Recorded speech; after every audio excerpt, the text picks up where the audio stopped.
Not long after, Mr. Williams began to think of how he might show his gratitude to the Merry Shoemakers. He wanted to do something special for his new friends. That winter, as the snow gently blanketed the village, he spent his evenings by the fire, carefully sewing tiny hats and coats out of colorful scraps of cloth, just the right size for an elf. Each coat had silver buttons, and each hat had a cheerful pom-pom. When the tiny presents were ready, Mr. Williams left them on his workbench, alongside a thank you note written in his neatest hand.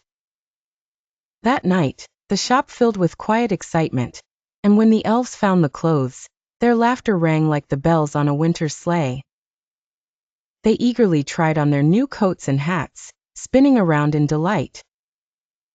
"You have given us such warmth, Mr. Williams," Alara said, her hat's pom-pom bouncing with every nod.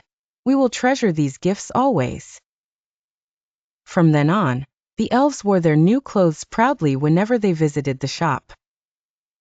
They took great care in making each pair of shoes a little more beautiful than the last, adding tiny stitches in bright colors and dainty patterns that made every shoe unique. Village children often pressed their noses to the shop window, admiring the whimsical designs. As the years passed, Mr. Williams always remembered how kindness brought joy, not just to himself and the elves, but to the whole village. He taught young apprentices the magic of patience, care, and helping others. Whenever someone in the village was in need, Mr. Williams would find a quiet way to send a gift of new shoes, never expecting anything in return. The Merry Shoemakers became protectors of sweet dreams in the village.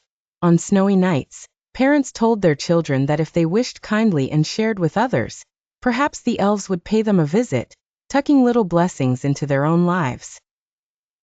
In the warm glow of his cottage, Mr. Williams grew older, but his heart stayed young, remembering the nights of dancing lights and the gift of friendship.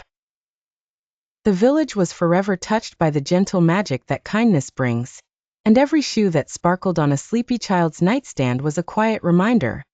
Where there is generosity and gratitude, magic is never far away.